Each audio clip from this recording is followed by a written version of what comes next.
Au nom du Père et du Fils et du Saint-Esprit. Amen. La paix de Jésus soit dans votre maison, sa paix et sa joie. Alléluia. Merci Jésus d'être le roi de gloire, le Dieu de nos vies. Alléluia. Nous lisons le Saint Évangile selon saint Matthieu, chapitre 6, versets 7 à 15. Que ta parole, ô Jésus, rentre dans mon esprit, que ma bouche proclame ta parole et que mon cœur l'accueille. Amen.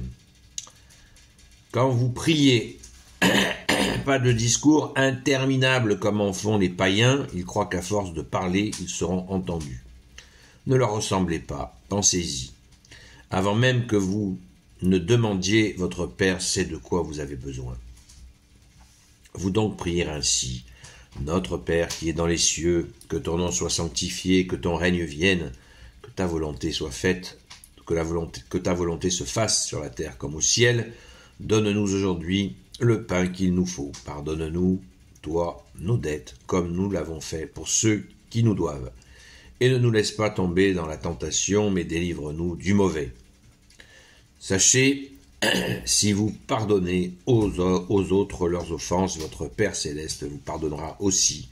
Mais si vous ne pardonnez pas aux autres, votre Père non plus ne vous pardonnera pas vos offenses. Et quand vous jeûnez, ne prenez pas un air triste comme ceux qui jouent la comédie. Ils se font une figure transparente pour que les gens voient bien qu'ils jeûnent. En vérité, je vous le dis, ils tiennent déjà leur récompense. Toi, par contre, le jour où tu jeûnes, parfume-toi la tête et lave-toi le visage.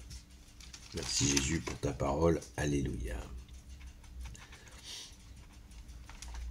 Jésus rajoute, je poursuis au verset 18, pardon. Ainsi ton jeûne ne sera pas remarqué par les autres, mais par ton Père qui est là dans le secret. Et ton Père qui est là dans le secret te le rendra.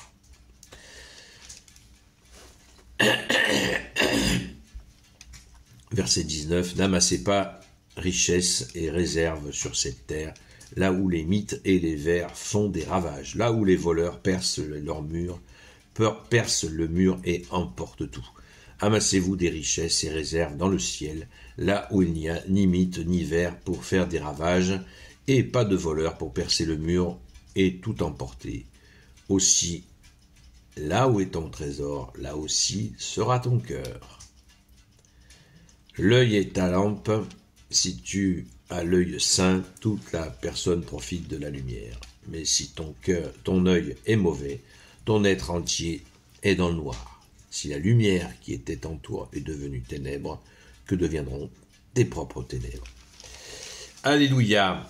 J'ai poursuivi parce que, cela nous donne le ton général, ce qui est aussi important de temps en temps. Le texte est très ramassé puisque c'est une lecture de messe, donc les homélies ne peuvent pas durer 3 heures. Donc voilà, mais nous qui avons un petit peu plus de temps, on peut essayer de lire un peu plus que la parole du jour dans le même chapitre, dans les versets proches, pour comprendre le ton général dans lequel Jésus nous incite à comprendre les choses. Commençons par le début, à propos des prières interminables des païens. Qu'est-ce que c'est que cette pratique?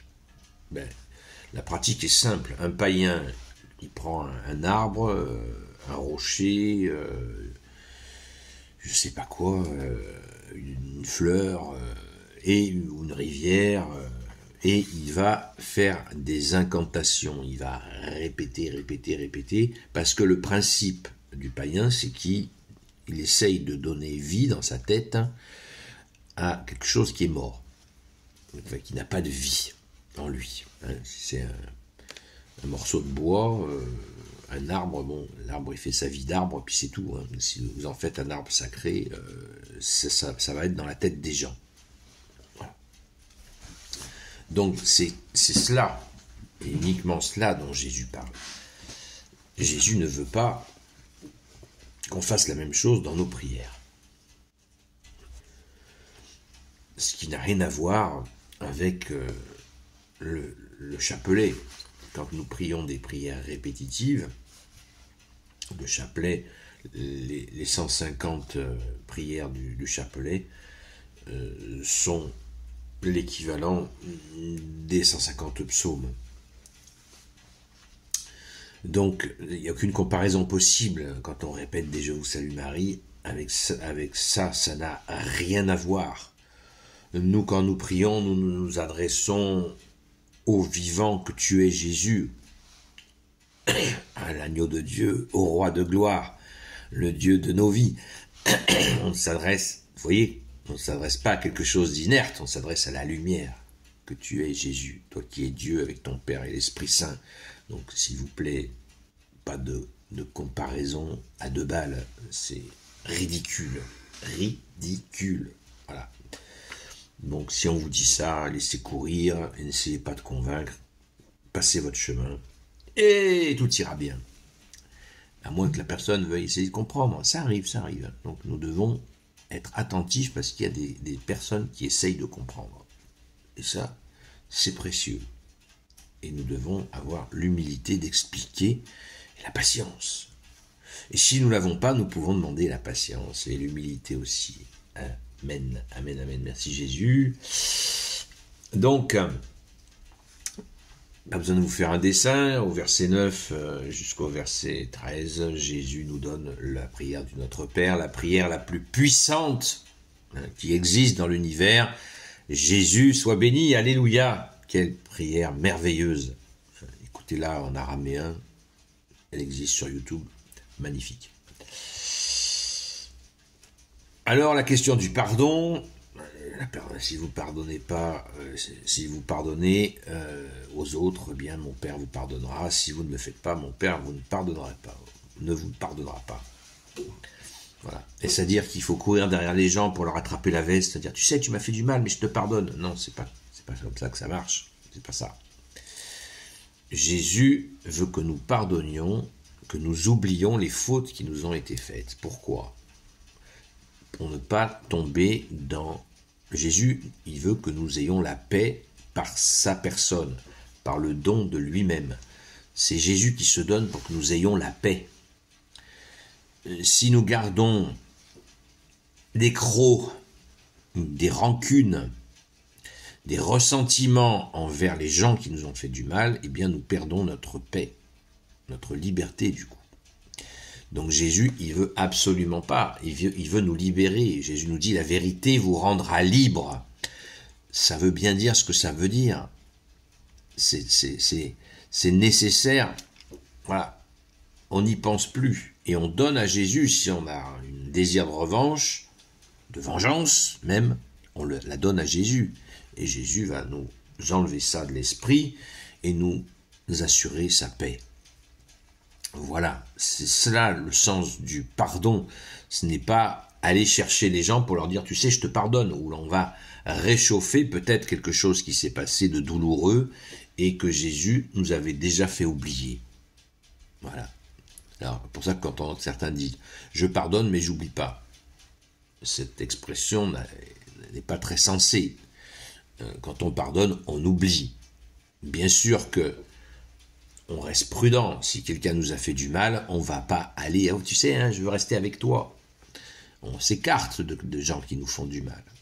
On oublie la faute, on ne retient pas la faute, on la donne à Jésus, on donne l'offense, et puis on trace sa route. On ne va pas courir auprès des gens qui nous font du mal. Jésus ne nous demande pas d'être maso. Voilà. Donc on prend du recul. Et si la personne vient nous voir pour nous demander pardon, bien sûr, on l'accueille. Et on lui donne le pardon. Bien sûr, je te pardonne. Et là, on pense tout de suite à Jésus, puisque le pardon, c'est pas nous qui le faisons, c'est Jésus en nous qui pardonne. Donc, on dit à la personne, ouais, tu me demandes pardon, ben écoute, moi, c'est oublié. C'est oublié. Bien sûr, c'est pardonné, c'est oublié. On n'en parle plus. Allez.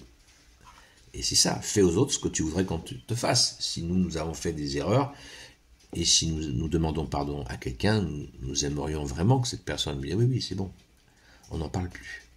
Voilà, donc c'est bien oublié. Mais par la grâce de Jésus. Ne l'oublions pas, par la grâce de Jésus. On ne peut pas pardonner tout seul. On fait des petits bouts de pardon qui ne valent pas grand-chose. en Jésus le Christ Jésus, nous pardonnons. Merci Jésus, alléluia, c'est une grâce. Et si nous ne l'avons pas, demandons, sans cesse. Merci Jésus. La question du jeûne, on est en plein carême. Le carême n'est pas un ramadan, donc il n'est pas question de jeûner tous les jours. Ce qui est important, c'est de réduire un peu les excès alimentaires. Bien sûr, les petits plaisirs qu'on a régulièrement, on peut les faire sauter pendant le carême, ça nous fera grand bien. Et ça montre à Jésus que Jésus passe avant nos petits plaisirs, vous savez, quotidiens, réguliers. On peut faire des espaces pour montrer à Jésus qu'il passe en premier. Et si vous jeûnez, Jésus nous donne les indications, bien sûr, parfumez-vous la tête, passez-vous de l'eau sur le visage, ne faites en sorte que personne ne sache que vous jeûnez. Tout est dit, tout est compréhensible, merci Jésus, alléluia. Donc, rendons grâce les amis, d'avoir en Jésus le Christ Jésus, le Maître parfait, comme il nous le dit, qu'il est notre seul Maître, qu'il est aussi notre seul guide. Nous ne sommes pas seuls, merci Jésus, alléluia. Gloire au Père, au Fils et au Saint-Esprit, maintenant et toujours et pour l'éternité. Amen. Ô Jésus, toi qui peux tout et qui porte tout, je te confie toutes celles et ceux qui regarderont cette vidéo, ainsi que leurs proches, selon ta seule volonté, ô Jésus. Sainte Marie, Reine des cieux, grand Saint Joseph, Sainte Marie-Madeleine, chère Sainte Patronne, et vous tous les saints et saintes amis de Jésus, Saint Michel Archange, Saint Gabriel Archange, Saint Raphaël Archange, et vous tous les anges qui servez Jésus, je vous confie toutes celles et ceux qui regarderont cette vidéo, ainsi que leurs proches, selon ta seule volonté, ô Jésus. La paix de Jésus soit dans votre maison, à ce soir 20h, comme d'habitude, à la grâce de Jésus. À très vite.